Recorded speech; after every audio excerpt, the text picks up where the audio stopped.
Hi everybody, my name is Liz Schwenke. Welcome to this episode of New Lenox Now. I'm here with two people, Ray and Tammy, and they're here to talk today about Honor Flight Chicago. Tammy, tell us a little bit about what it's about.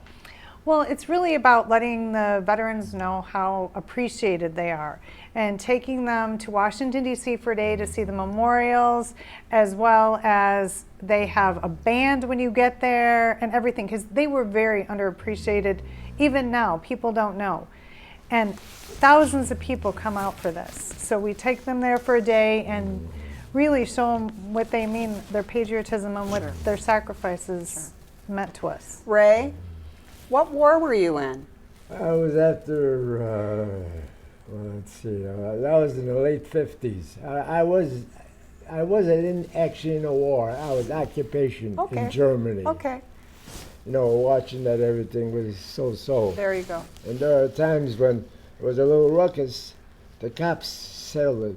That they needed help, then we would go there to help them out. So what was your favorite part of the trip on Honor Flight? I mean, in Washington, Yes, sir. it was beautiful. We had good weather, not too hot, although she was sweating. She was pushing me around. I was sitting in a nice stroller walker, enjoying myself, looking at the scenery and stuff. And there she is, boo, boo, boo, boo, boo. That's what good friends are for. What are some of the memorials that you went to see? She's strong. Yeah, We saw the Korean Memorial, of course, and the World War II Memorial, the Vietnam Memorial. We had some beautiful pictures in front of the Washington Monument as well.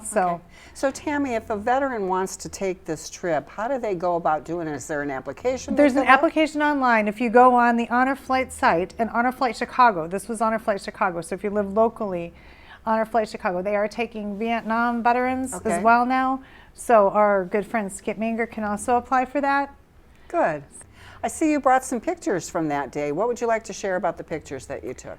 Well, these are the whole group that went with us. There were 98 veterans on our plane, and most of them were actually from Korea, the Korean War, but they were also World War II.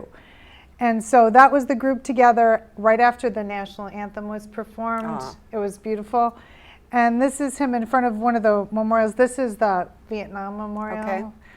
And the firefighters from Mokino, Orland, New Lenox, and Frankfurt met us at Silver Cross Hospital and escorted him back to Clarendale Assisted Living where he lives. Oh my gosh. So he had a fireman escort all the way back. So these are the firemen that brought him all the way back to honor him for all that he's done. Well, thanks for sharing that. That's a day neither of you will ever forget. Never.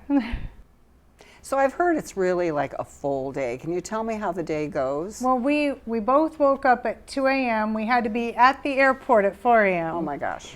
There were dancing girls there and a band at the airport, coffee and donuts before we left.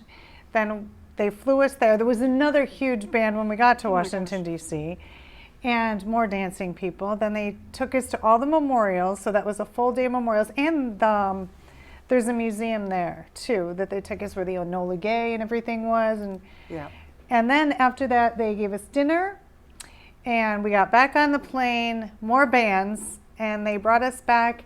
We got back to Clarendale after the fire escort.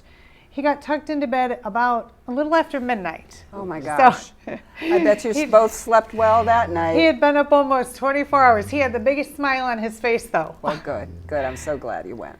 Yeah. It was a nice trip. Thanks for coming. See you around town.